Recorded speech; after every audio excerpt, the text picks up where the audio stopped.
We've heard John 8:36, who the Son sets free is free indeed. But do you know what indeed means?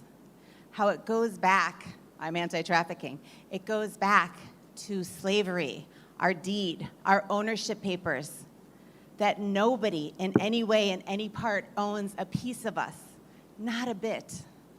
And what we know now is that with the church, we're good at getting people saved, but are we getting them free indeed for that full purpose?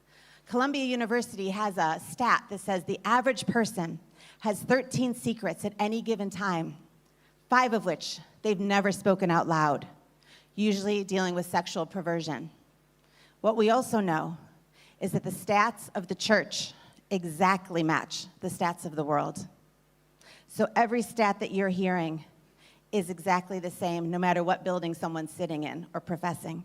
We heard the stats like last night with the orphans, 5 million, 150 million with orphan status, 1 billion with an orphan spirit. An orphan spirit is when someone does not know who they're designed to be because they have endured as a child. Abuse, sexual, physical, emotional, verbal. They don't know who they are.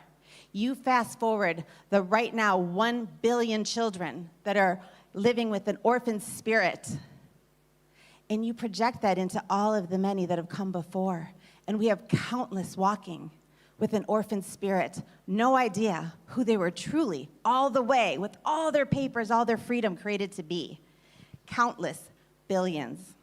I like to look at it like here's heaven, right? God has a baby, and then here's the purpose. And as the baby is destined together and knit together, and there's mother's womb, person meets destiny. We were created on purpose for a purpose.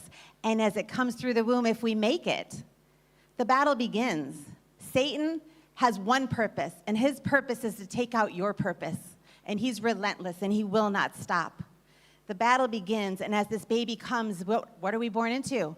Families that have our own generational patterns and secrets seeped in them. And it's not intentional, hear me. It's just generational. We don't talk about that. But here's what we need to know. The average age of abuse is 3 to 4 years old. In my story, I match all the stats. And I had, as a young girl, I knew. I loved the church. I loved my family. It's part of my purpose. And that's where the enemy focused. I was raised, I loved my crazy American, it was Greek, Italian, Puerto Rican, Irish, all fresh off the boat. They were crazy. They were very, very dramatic and dysfunctional. We had really good food, though. But we didn't know it was abuse because it's all we knew. It was normalized. But then I also had church in a very unique way as a young girl. My family in Chicago, where I was from, was Baptist. So I was like thrown into Awana when I was 5, and I loved it. I mean, the word was everything. I was sword drill champion. I was Awana chum of the month, guard of the year, girl of the year, Olympics, all that. The word was everything, and I dragged every friend I could because God was there. But the enemy, he was looking, and what he came after was my love, and he annihilated first my family. My sister was killed in her home, tragically shot when I was 7, and no one said a word. Accusation rose, silence began. And I learned when someone caught me crying, why are you crying? You're too young, you didn't even know her. And I learned my feelings don't matter. And then I was grateful that I still at least had my summers in my utopia in the country, where my mom's family was holiness Pentecostal, the total contrast. So they're like shout, dance, jump a pew. I mean, all of the speaking in tongues. I grew up with both. I had the perfect mix. Church to me was everything.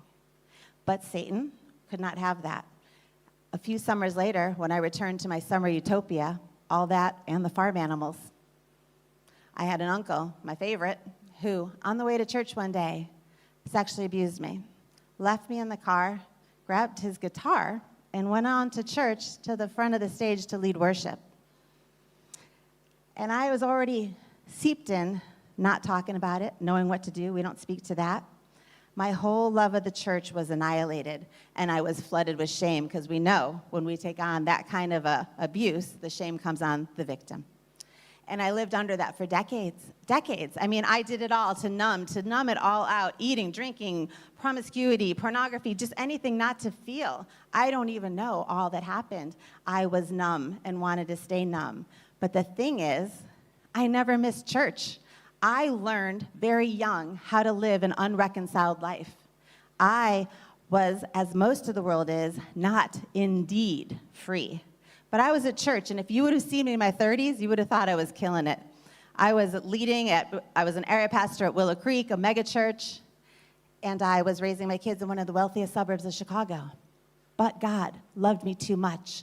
What he did was usher me into a crazy encounter with a Catholic healing mass. I didn't have any open doors anymore to the healing thing. I'd closed them all. I didn't want to hear about it. I didn't believe in it. And I just didn't like Catholics. But God literally had a plan to reconcile everything. And when he had this priest ask me what I was there for, I didn't even tell him the truth. But he said he knew something was blocking my prayer, and it felt like another baby. As he said those words, it unlocked a key that I didn't even know I'd closed. I had had an abortion 17 years earlier when I was 17 years old in my decades of shame. And I didn't even remember it. And he said, do you want to confess it? I said, we don't do confession. I'm not Catholic. He said, James 5:16, confess your sins one to another. And he said, after I was redeemed and it was gone and it was healed, because I believed I needed that, he said, the Lord has penance for you. And I said, what would that be? And he said, that's walking out your healing. That's freedom. You've had secrets for years. He went on to say, the Lord is showing me more open doors, and he named all of them. Pornography, the occult, all these things I didn't know. I mean, too many. You would have to attend my breakout or join up for Real Talk to learn. It was amazing what happened. And then he said, young lady, I now can hear what's happening, because I had a life-threatening illness with my third pregnancy. And he said, do you believe the Lord could heal you?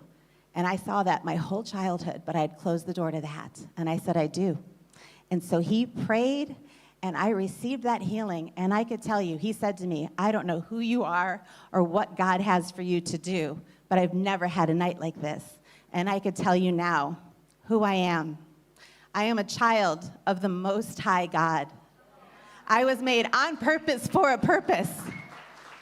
And I am free indeed. And my heart's goal is to walk with all of you this weekend and lead you into your purpose. Because we have billions walking with an orphan spirit that need us free, so that together we could walk into a world without orphans.